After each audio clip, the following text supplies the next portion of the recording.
안녕하세요. 반갑습니다. 강교수의 간호TV입니다. 간호조무사 자격시험에서 합격을 결정짓는 과목이 공중보건학 개론인데요. 이번 시간에는 그 중에서 모자보건에 대한 요점 정리를 하도록 하겠습니다. 최근 5년간 기출문제를 반영하였기 때문에 이 영상만 보신다면 합격하실 수 있습니다. 자, 준비되셨나요? 잘 들어요. 출발! 모자보건은 간호조무사 자격시험에서 출제 문항수가 2문제에서 3문제 정도 출제가 되고 있습니다.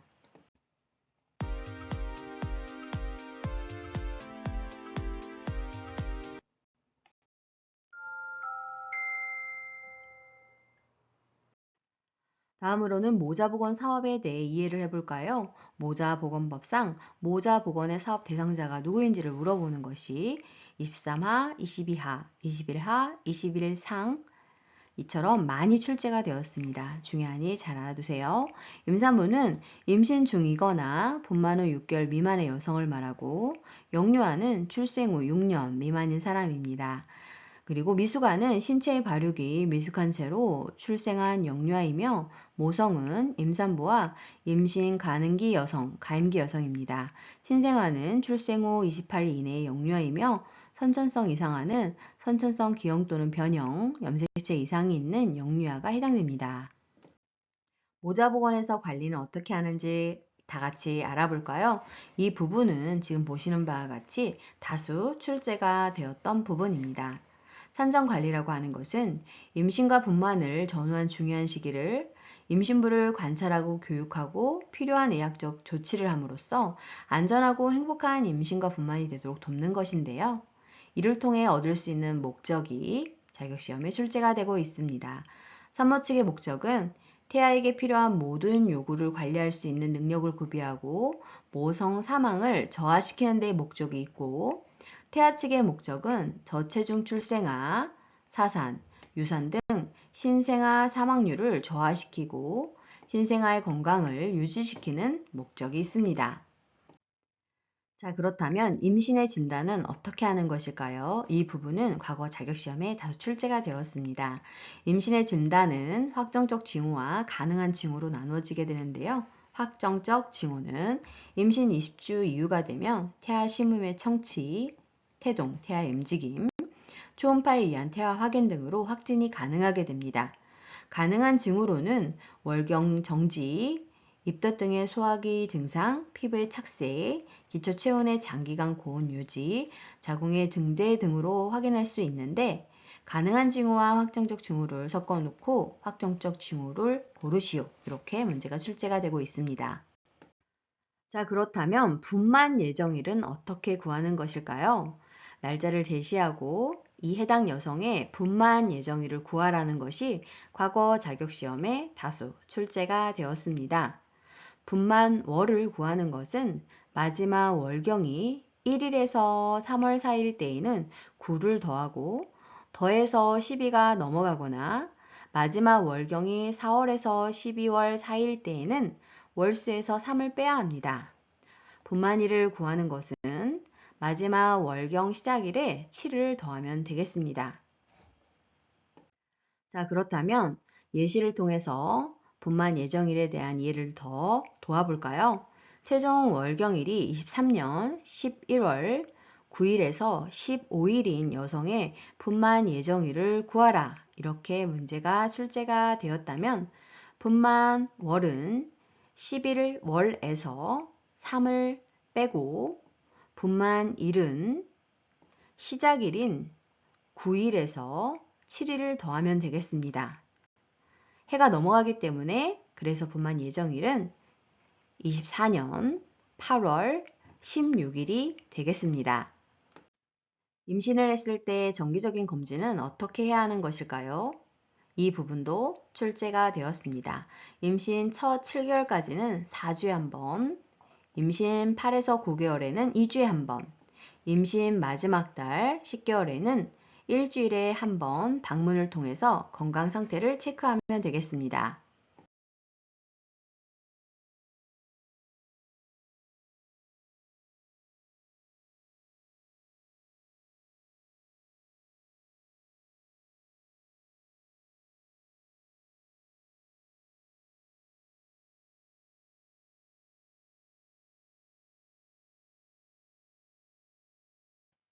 방문하여 산정관리 받는 내용에 대해서 살펴볼까요? 첫 번째로 건강력 조사를 하게 되는데 월경력, 즉 월경 마지막을 한 기간이 언제인지, 상가력, 아이를 출산하고 분만한 경험이 있는지, 병력, 가족력, 임신력 등이 해당됩니다. 진찰을 통해서 체중 측정과 혈압 측정, 부종 여부 파악을 하게 되는데 이러한 것들의 가장 큰 이유는 임신 중독증 유무를 확인하기 위해서입니다. 그 밖에도 유방 진찰과 상가적 진찰 등을 하게 되고 세 번째로 일반 검사를 하게 되는데요. 소변 검사를 통해서 단백뇨가 나오는지를 알 수 있게 되는데 이것은 임신 중독증을 진단하는 검사로 사용되게 됩니다.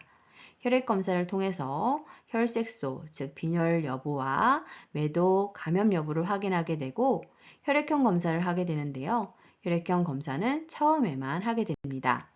엑선 촬영을 하기도 하는데 임신 3개월 내에는 엑선 촬영을 하게 되면 기형아를 유발할 수 있기 때문에 금지하게 되어 있습니다. 임신 중에 위험한 증상이 나타나게 되면 즉시 보건소나 병원에 가도록 지도를 해야 하는데요. 위험 증상에는 질출혈, 복통, 얼굴이나 손가락의 부종, 심하면 계속적인 두통, 침침하고 몽롱한 시야, 계속적인 구토, 오한과 열, 갑자기 흘러나오는 질 분비물 증상 등이 해당되고 발견되면 즉시 보건소나 병원에 가도록 지도해야 합니다. 자, 그리고 영양관리에 대한 부분도 자격시험에 출제가 되고 있는데요. 임신부의 1기는 평상시와 같이 섭취하면 되겠고 2기에는 340kcal를 추가하고 제3기에는 450kcal를 수요부는 340kcal를 더 공급해야 합니다. 이번에는 산욕 감염, 산후 감염에 대해서 알아보도록 하겠습니다. 20년 상반기와 과거 국시에 출제가 되었는데요. 산욕 감염은 산도 내의 모든 세균성 감염을 의미하는 것으로 보통 분만 24시간 이후 38도씨 이상의 고열이 2일 이상 계속되는 것을 산욕열, 산후열이라고 합니다. 분만 후에 가장 흔히 발생하는 감염은 생식기, 비뇨기, 유방 감염 등이 해당되는데요. 예시를 통해서 문제가 출제가 되고 있습니다.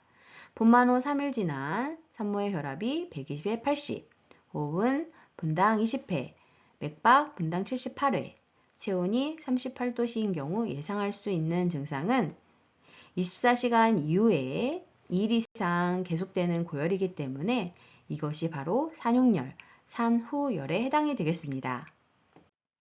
자, 그렇다면 출생 후 24시간 이내에 신생아에게 필요한 간호 내용에는 어떤 것들이 있을까요? 이 부분도 출제가 과거에 되었는데요. 머리를 낮추고 고개를 옆으로 돌려 눕혀서 기도 유지 및 이물질 제거를 해야 합니다. 이것이 분만 직후 최우선적으로 해야 하는 신생아 간호 내용에 해당이 되겠습니다. 두 번째로 태변 배출 유무를 관찰해야 하고 제대의 절단 부위의 출혈을 관찰하며 40도씨의 물로 통목을 시킬 수 있습니다. 이번에는 신생아에게 제공되는 일반적 간호 내용에 대해서 알아보도록 하겠습니다. 과거 자격시험에 다수 출제가 되었으니 잘 알아두세요. 첫 번째로 분만 후 체온이 안정되고 체중이 2.5kg이 넘으면 언제든지 통모으기 가능합니다. 두 번째로 제대 부위는 건조시키며 매일 70% 알코올로 닦아주면 되고 일반적으로 제대는 일주일경이 지나면 탈락합니다. 세 번째로 신생아를 만지기 전에는 반드시 손을 씻도록 하며 호흡 상태를 잘 살피고 방문객을 제한함으로써 감염을 예방해야 합니다. 네 번째로 출생 후 일주일 이내에 신생아 사망이 가장 많기 때문에 세심하게 관찰해야 합니다. 다섯 번째로 생후 24시간 이내에 황달이나 호흡시 흉곽 함몰 등의 증상을 발견하게 되면 즉시 의사나 간호사에게 보고해야 합니다. 여섯 번째로 생후 3일 된 아기의 맥박과 호흡이 정상 범위에서 상한치에 해당될 때에는 가장 먼저 흥분이나 울고 난 후의 상태가 아닌지 확인하고 정상이면 그대로 둬야 합니다. 일곱 번째로 제대는 소독된 제대사로 묶고 소독 부위를 절단해야 합니다. 모자 복원은 중요한데 그 이유를 물어보는 것이 과거에 출제가 많이 되었습니다. 모자 복원의 대상이 되는 임산부와 영유아는 모두 질병에 걸리기 쉽고 이들 질병은 대부분 예방될 수 있음에도 불구하고 일단 발생하면 높은 사망률을 보이게 되고 치유가 되어도 불구나 기형이 될 확률이 다른 연령층에 비해서 높기 때문에 모자 복원이 무엇보다 중요하다고 할 수 있겠습니다. 자, 그러면 모자 복원의 지표에 대해서 알아볼까요? 이 부분은 최근 공개된 자격시험에 다수 출제가 되었던 부분입니다.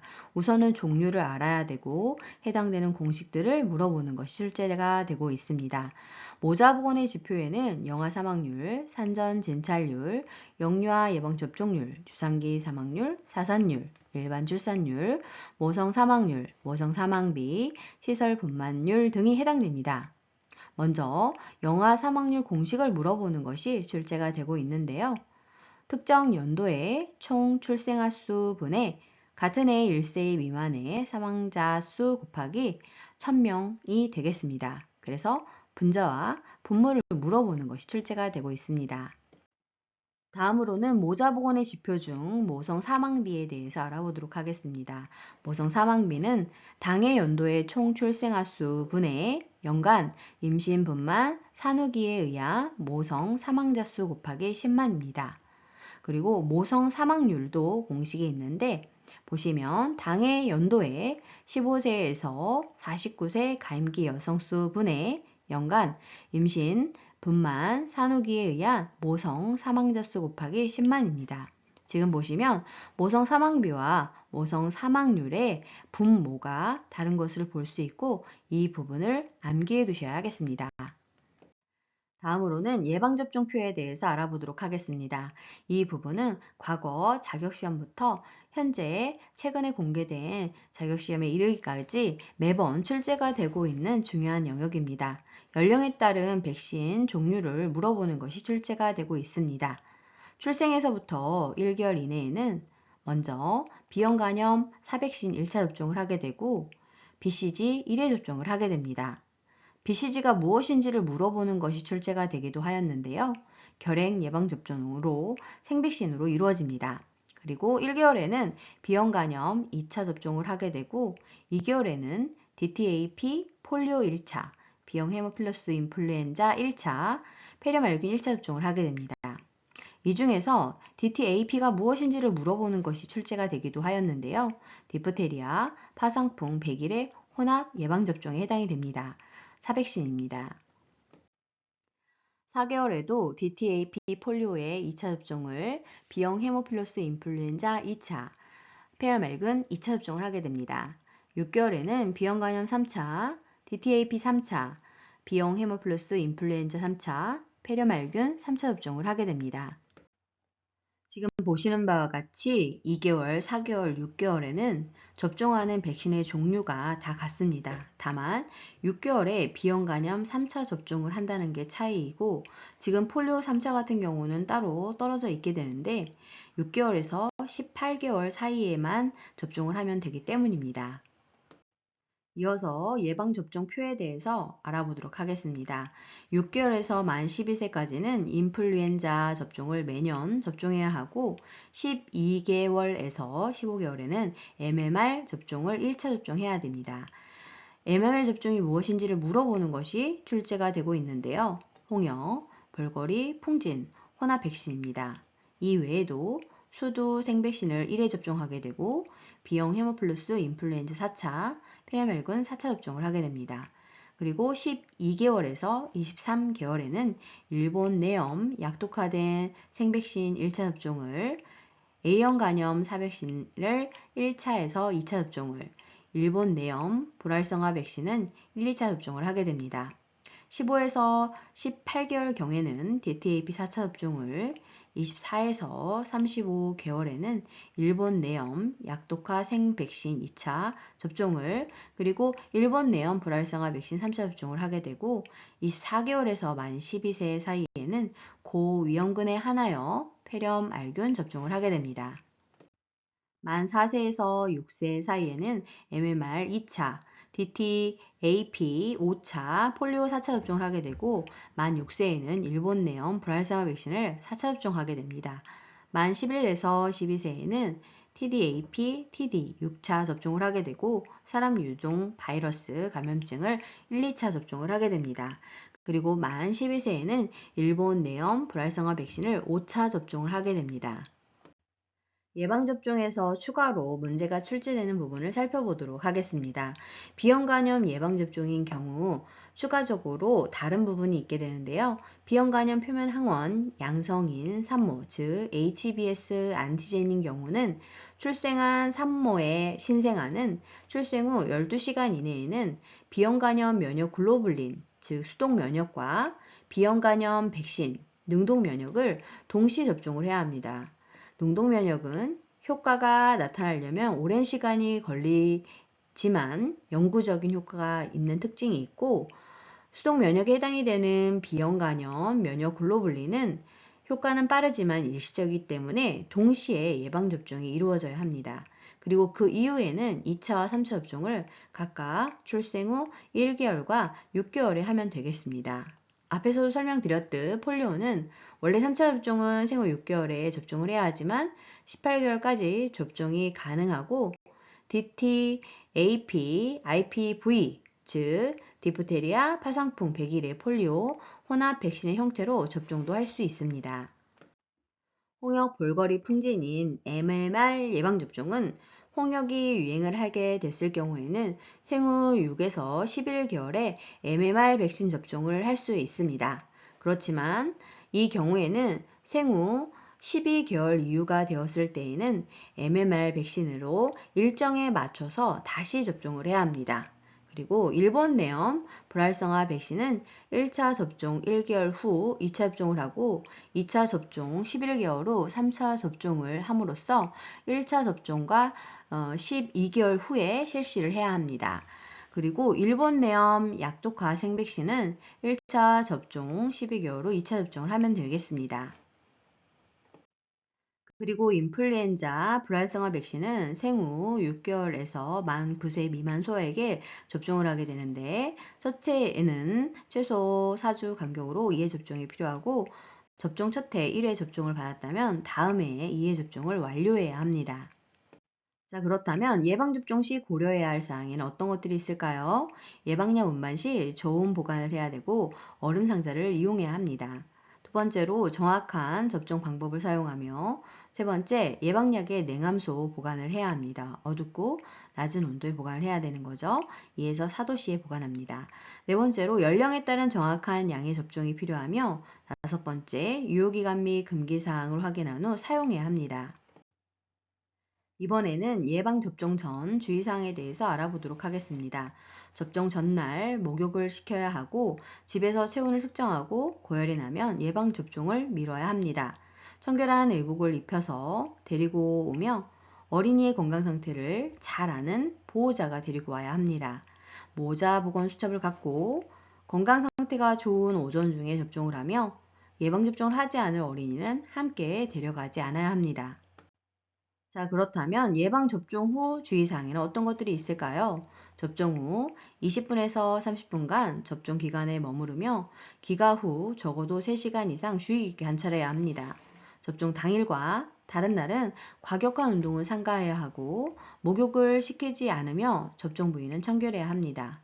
엎어서 재울 경우 호흡곤란이 올 수 있기 때문에 바로 눕혀 재우고, 심하게 보채고 구토, 고열 증상이 있을 때에는 즉시 의사 진찰을 받게 해야 합니다. 마지막으로 모자보건법에 근거한 건강진단에 대해서 알아보도록 하겠습니다. 이 부분은 23년 하반기와 과거 자격시험에 출제가 되었던 부분입니다. 신생아는 수시로 실시하며 출생 후 1년 이내인 경우는 1개월마다 1회를, 출생 후 1년 초과 5년 이내에는 6개월마다 1회 건강진단을 실시하면 되겠습니다. 그리고 선천성 대사 이상 검사는 23년 상반기 혹시 출제가 되었는데요.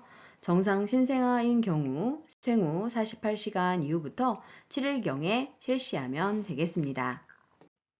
수고 많으셨습니다. 좋아요와 구독 꾹 알람 설정 눌러주시면 새로운 강의 동영상을 만나보실 수 있습니다. 감사합니다.